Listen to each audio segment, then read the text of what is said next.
La entrevista del Telematutino 11, gente importante a tratar temas importantes. Ya hablamos del currículum y de nuestras vinculaciones con Raúl Ovalle, que es economista y lógicamente hoy en día siempre la economía es un tema de importancia, pero en este momento, donde están ocurriendo tantos eventos y una desaceleración económica, bien vale la pena hablar con expertos que no tienen colores partidarios y que son asesores. Raúl, bienvenido de nuevo. Muchas gracias nuevamente por la invitación. Un gusto estar con ustedes. Bienvenido a Telematutino. Y esperamos que a pesar de tus dobles funciones y muchísimas otras, porque yo sé que tú siempre tienes conferencias y actividades, bueno, puedas de vez en cuando participar y mantenernos orientados. Con gusto. Raúl, uno observa en el discurso de las autoridades, tanto del gobernador como del presidente, que te hablan de un extraordinario comportamiento del sector externo. Te hablan de los 46.000 millones de ingresos de divisa, turismo, inversión extranjera directa, pero entonces eso como que no machea, no armoniza con el hecho de echarle la culpa a la incertidumbre mundial y el propio gobernador decía, a pesar de la situación adversa internacional, vamos a crecer 2.2%. Entonces, ¿es adversa o estamos muy bien en materia del sector externo?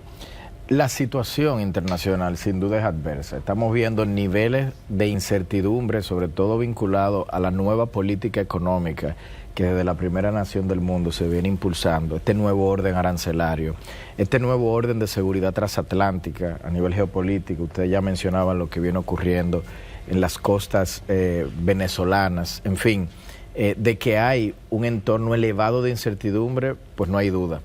La gran pregunta es cómo se traduce esa incertidumbre a la economía dominicana. Y cuando uno mira algunos indicadores, quizá uno de los más importantes, el riesgo país, es decir, ese retorno adicional que exigen los inversionistas por adquirir nuestros bonos soberanos, en lugar, por ejemplo, de un bono libre de riesgo como el estadounidense, actualmente está en mínimos históricos.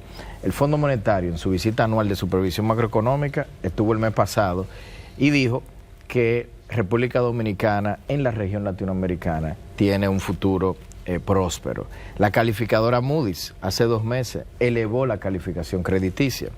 Entonces, si uno piensa, la comunidad internacional de inversionistas, las calificadoras de riesgo y la principal multilateral tienen una visión positiva de la República Dominicana. Sin duda, estamos atravesando en la coyuntura una desaceleración muy profunda y muy atípica. Por lo tanto, una manera quizás de hacer sentido de lo que aparenta una incongruencia es identificar 2 horizontes temporales. El primer horizonte temporal es lo que está ocurriendo en la coyuntura. Nosotros somos una economía que deberíamos de estar creciendo al 5%. A septiembre interanual estábamos creciendo apenas al 1,1%. Eso es algo muy atípico, grave desde el punto de vista de la actividad. Sin embargo, desde fuera, cuando uno mira hacia mediano plazo, lo que se percibe es que esto es algo de coyuntura, que la economía eventualmente va a lograr recuperarse, que vamos a rebotar si se quiere, y cuando se compara eso con el resto de los países de la región, nos damos cuenta que República Dominicana seguirá siendo uno de los países o el país que más crece en la región. Resumo diciendo, es un malísimo año para nosotros el 2025 y con todo que es un mal año, todavía vamos a estar creciendo alrededor del promedio de la región. Eso es lo que mira el fondo, eso es lo que miran los multilaterales, eso es lo que también ven la comunidad global de inversionistas. Bueno, Raúl, como ocurre en nuestro país, este tema, el de la economía, se politiza. Y dependiendo quién esté en el gobierno, las cifras se creen o no se creen. En un periodo se creen las cifras y quienes generan las cifras, y en otro periodo no se creen. Digo esto porque la oposición argumenta que con el mismo escenario internacional, otros países de la región crecerán más que República Dominicana, por un lado. Y por otro lado, cuando se argumenta de que esos organismos internacionales que tú mencionaste anteriormente tienen la imagen que tiene positiva de la República Dominicana, dicen que tienen esa imagen por los números maquillados que dan las autoridades dominicanas. Se puede engañar a los organismos internacionales, maquillar los números, y por otro lado, de lo que se argumenta de que otros países con el mismo escenario van a crecer más. Sí, yo desconozco las declaraciones sobre si los números están maquillados por actores, ¿no?, de la clase política, pero sobre lo primero sí me gustaría comentar lo siguiente. Es cierto que tenemos una situación internacional compleja y que habría que evaluar si todo lo que está ocurriendo a nivel de actividad se le puede atribuir a esa situación internacional. Yo creo que hay elementos de política económica, porque las autoridades, por supuesto, las autoridades que se tomaron o que debieron de haberse tomado y no se tomado. Por ejemplo, hay un rol importantísimo de un equipo económico de cualquier gobierno de monitoreo constante, y muchas de las alarmas estuvieron encendidas desde finales de año pasado. Varios economistas, yo incluido, llegamos incluso a escribir artículos de periódico a inicio de este propio año, advirtiendo que se avecinaba una desaceleración.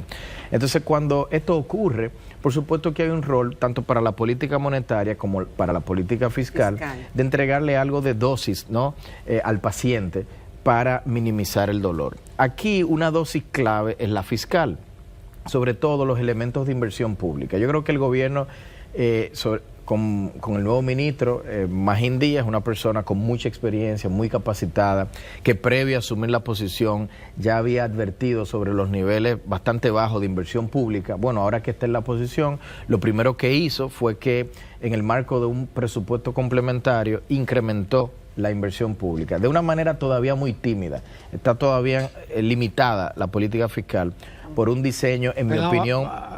Además no se ejecuta lo que... Claro, ese es otro elemento. Y iba a decir, limitado por una regla fiscal, en mi opinión, que tiene muchas oportunidades de rediseño, pero sin duda está marcando una pauta en la dirección correcta de aumentar la inversión pública. Que se ejecute es otro elemento y el más importante, porque de nada sirve colocarlo en el papel, pero que al final del año o durante el año, entonces los proyectos no se desarrollen y no logre la política fiscal efectuar su rol. ¿Cuál es? Compensar la caída de la demanda externa y de la demanda privada con un aumento de esa demanda pública. ¿Cuál es el otro elemento también de política económica? El de la política monetaria.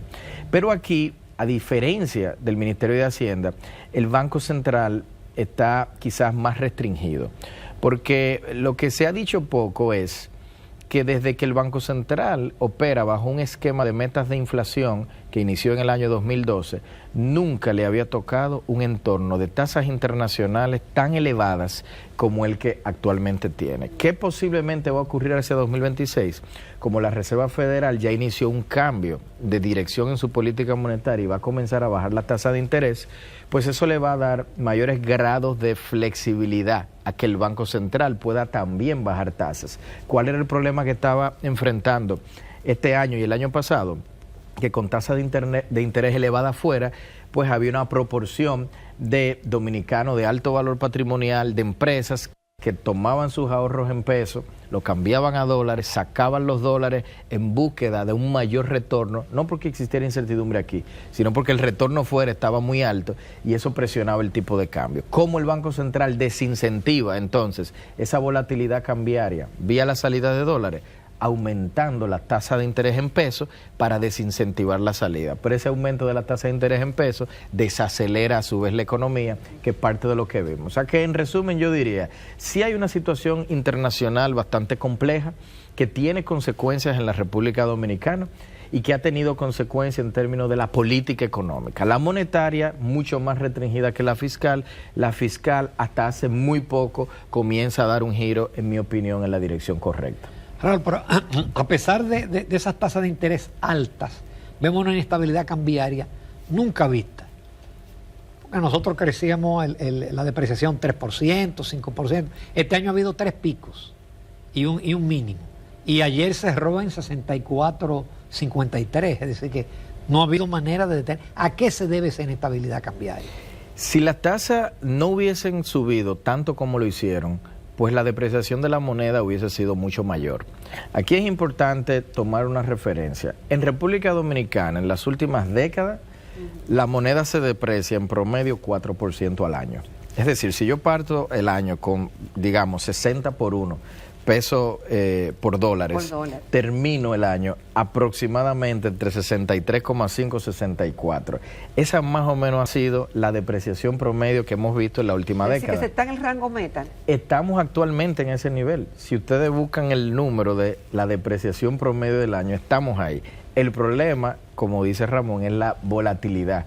Porque por momentos hemos durado semanas donde, si vemos el cálculo anualizado, estamos cerca de un 10%. De repente, otra semana donde vemos apreciaciones de la moneda. Entonces, esa volatilidad reduce la previsibilidad de los agentes económicos, de los hogares, de las empresas, sobre qué va a pasar con el tipo de cambio. Producen algunas empresas pérdida cambiaria no vinculada a la gestión propia de la empresa, sino a un cambio del entorno que se vuelve algo imprevisible.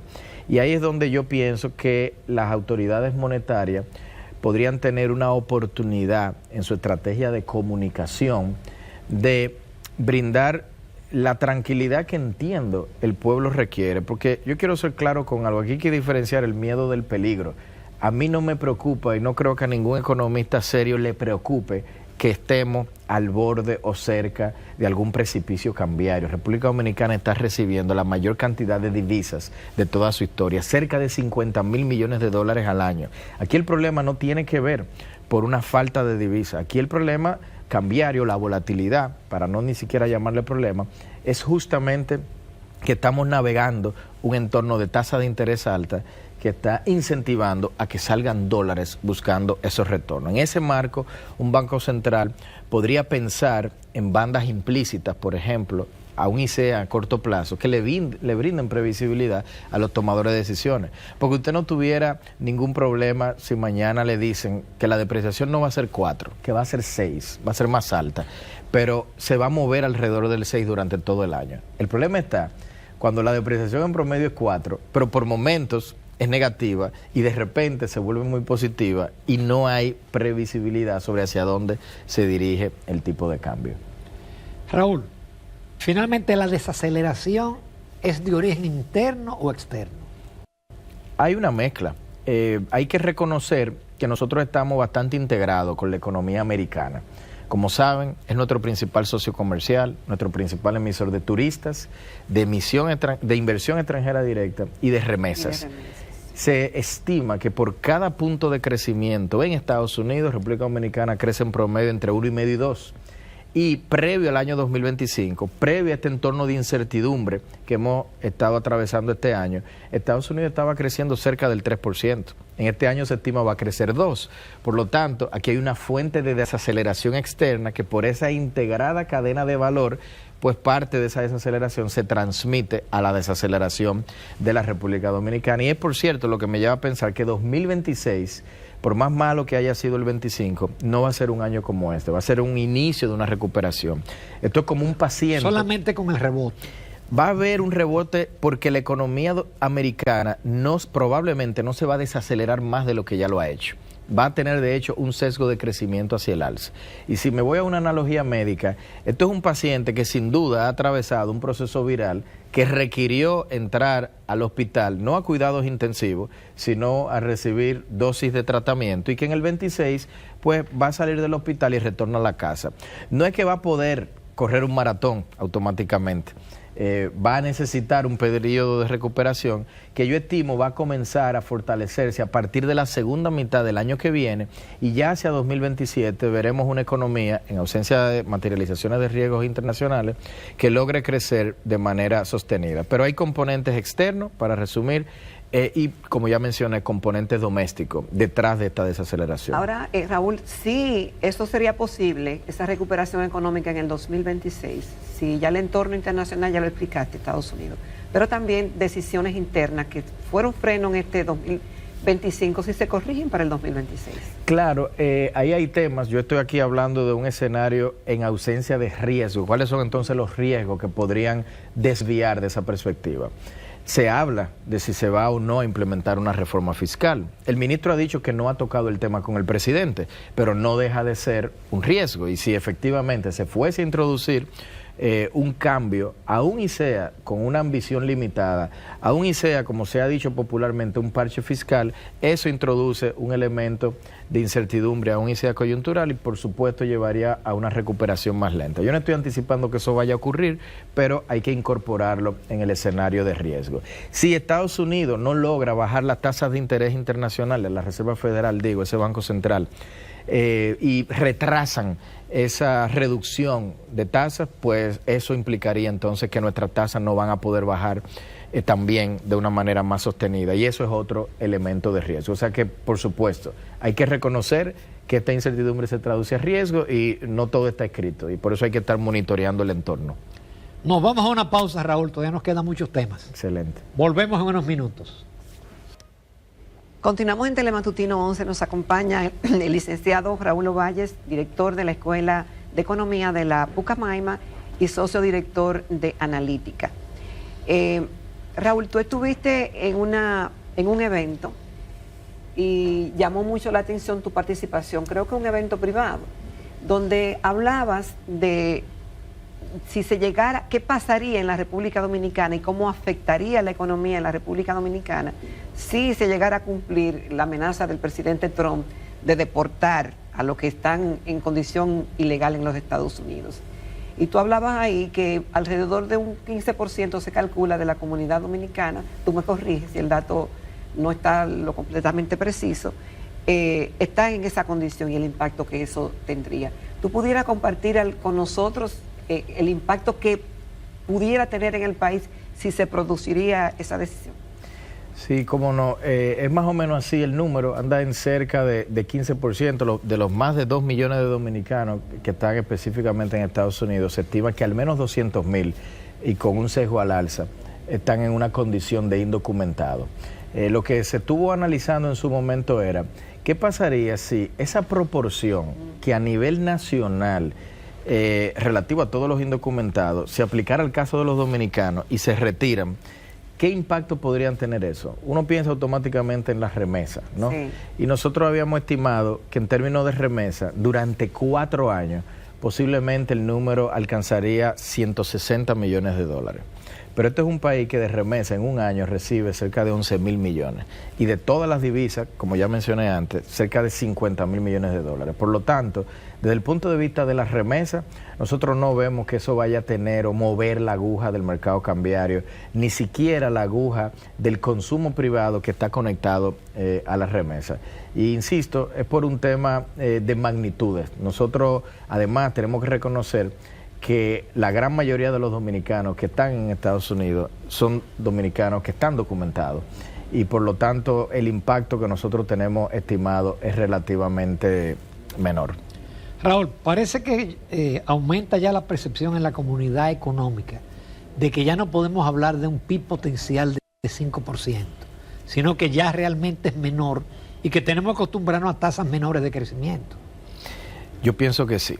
Yo pienso que República Dominicana podría estar actualmente atravesando una transición, y esto lo quiero conectar con la meta 2036 del gobierno y la aspiracional que tiene el presidente, porque en el marco de esa meta, básicamente el crecimiento potencial tenía que elevarse del 5%, donde se tenía estimado previamente, al 6%, para lograr que en un periodo de 12 años nosotros alcancemos una duplicación del PIB. Ahora bien, ¿qué significa esto de PIB potencial y por qué es un tema de debate entre la comunidad económica de si está cayendo o no?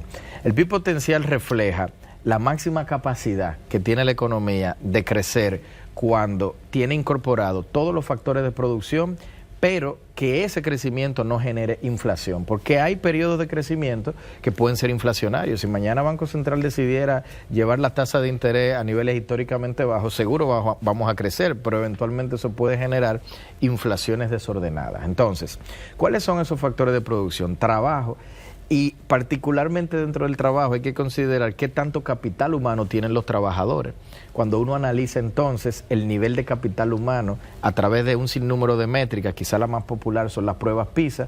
República Dominicana es de los países peor ranqueados en la región latinoamericana, y fuera de África, la región latinoamericana es la peor ranqueada del mundo. Entonces, si no tenemos un capital humano de calidad que venga avanzando en el tiempo, eso se refleja en un deterioro del PIB potencial. Un segundo elemento es la inversión total de la economía, porque una economía crece con trabajadores, con inversión o stock de capital y con tecnología o, si se quiere, productividad. Entonces, desde el punto de vista de la inversión, hay que reconocer que en esta administración la inversión total de la economía llegó a un pico máximo de cerca de 31% del PIB. En algún momento los tigres asiáticos tuvieron esos niveles. Lo que pasa es que ellos... ¿Cómo es eso? Los tigres asiáticos... No, antes de eso, lo que decía, que del nivel máximo de inversión. Sí, 31% del PIB fue la inversión total de la economía relativo al tamaño de nuestra economía, y eso es un nivel bastante elevado. ¿Y eso es bueno? Sí, claro que sí. Muy bueno. La inversión, de hecho, viene o tiene el componente de inversión extranjera directa, el de inversión pública y el de la privada, y es mayormente inversión privada.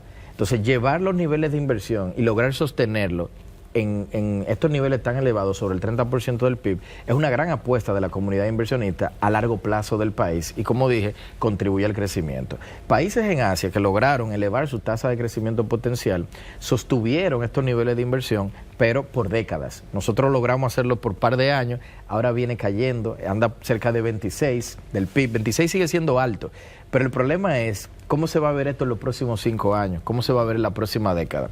Y no contribuye que tengamos niveles de inversión pública en mínimos históricos, porque la inversión pública atrae la privada. Un ejemplo práctico es lo que fue la carretera del Coral. La carretera del Coral, una inversión de $400 millones aproximadamente, te atrajo muchísimos hoteles, donde un hotel mediano te puede valer $400 millones. El hotel es la privada, pero la pública es la carretera. Por eso es tan importante lo que en esto hace poco mencionó el presidente y luego la vicepresidenta, de que están retomando el tema de la carretera del Ámbar, porque yo creo que eso va a generar una transformación hacia el Cibao tan importante y que también el país se ve beneficiado. El último elemento es la productividad, y la productividad implica evaluar la tecnología que ocupan los diferentes sectores y empresas del país a la hora de combinar estos insumos, dígase capital y empleo, ¿no? Entonces, cuando uno mide la productividad en República Dominicana, viene cayendo. Entonces, cuando veo estos tres elementos, digo, es que no hay forma de que eventualmente no se refleje en que el crecimiento potencial haya caído. Y yo pienso que cuando se hagan los estudios a profundidad, y aprovecho una pequeña cuña, pero desde la Escuela de Economía es uno de los principales focos de investigación que estamos llevando, ahí eventualmente publicaremos lo que encontremos, pero no me sorprendería, y sospecho, que vamos a ver una economía con un PIB potencial reduciéndose. Ojo, la economía que más crece luego de la nuestra en la región es Panamá, y el crecimiento potencial de Panamá es 4. El nuestro, hasta ahora, como lo está publicando el Fondo Monetario, la CEPAL y el Banco Mundial, es 5. O sea que si se materializa el temor de que ya no es 5, yo tampoco pienso que vamos a llegar a 2. Posiblemente estemos más cerca del 4, pero todavía seguiremos siendo la economía con el mayor crecimiento potencial de la región latinoamericana. Pero ya ahí no lograremos la duplicación del PIB y del PIB per cápita. No. Yo no pienso que eso, ni siquiera con el entorno vigente, íbamos a llegar. Y por eso creo que el aspiracional es importante, porque lo que tenemos que tener claro es, si queremos lograrlo y hacemos una especie de reingeniería en reverso, ¿cuáles son las políticas públicas? ¿Cuáles son las reformas que desde hoy hay que implementar para llevarnos a esa meta?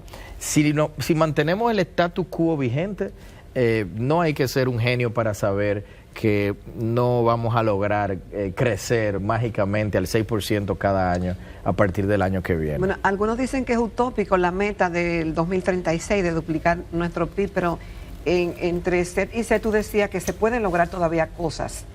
Quizás tú decías hay que tener un aspiracional para llegar quizás cerca o algo así. Es decir, se pueden lograr metas y mejorías económicas aunque no se duplique y se llega a la meta de 2036. A ver, yo creo que es importantísimo haber establecido esta meta. En mi opinión, la meta de volvernos desarrollados no debió de haberse atado a una fecha. Esta idea de que tiene que ser el 2036 y si duplicamos el PIB, entonces logramos el hito del desarrollo, pues en realidad no es tan cierto. Yo creo que hay que reconocer que los países tienen un reto, si se quiere, existencial desde el punto de vista económico. Yo dije, para crecer se necesitan personas, pero eventualmente lo que los economistas llamamos el bono demográfico, es decir, el hecho de que cada año la población crece y solamente por ese efecto se produce crecimiento económico, pues hay países, le doy el caso de China, donde ya la población comienza a decrecer.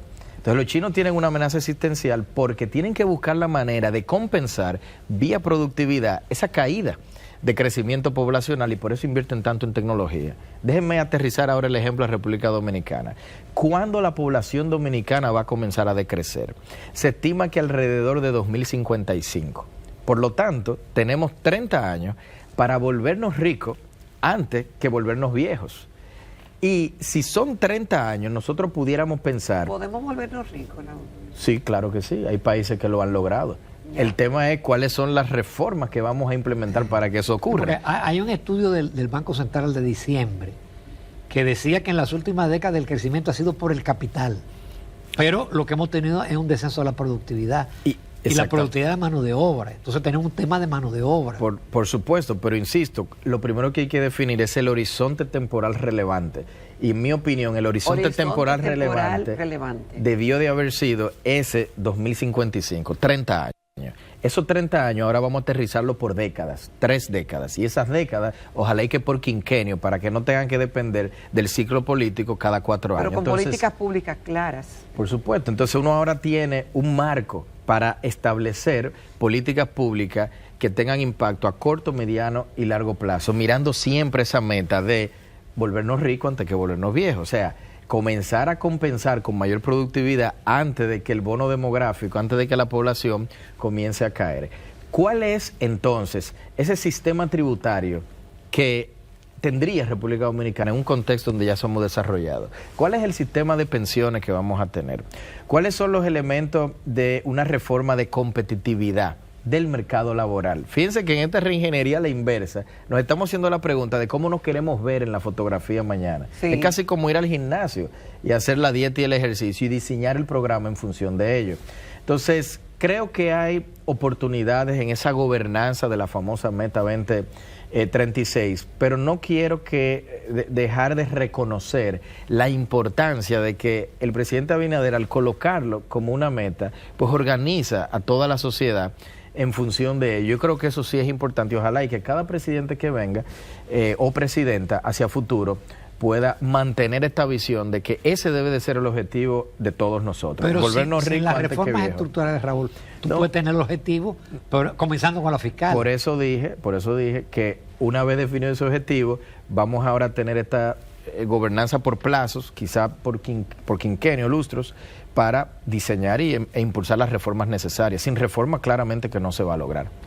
¿Hasta cuándo tú crees que resistiría el país déficit anuales, aumento de la deuda, aumento del pago de intereses, sin hacer una reforma fiscal?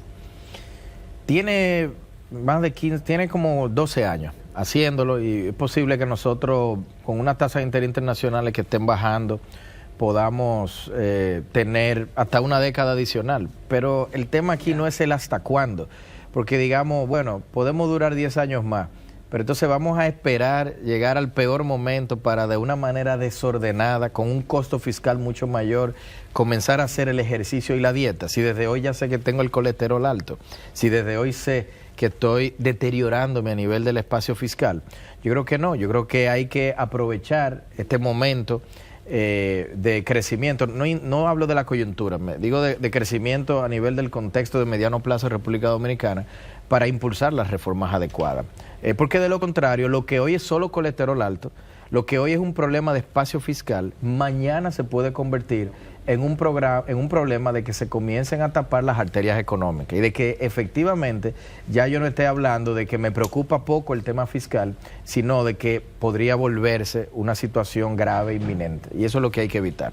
Raúl, magnífico, muy agradecido y te esperamos pronto. Cuando me inviten siempre estaré aquí. Muchas gracias. Gracias.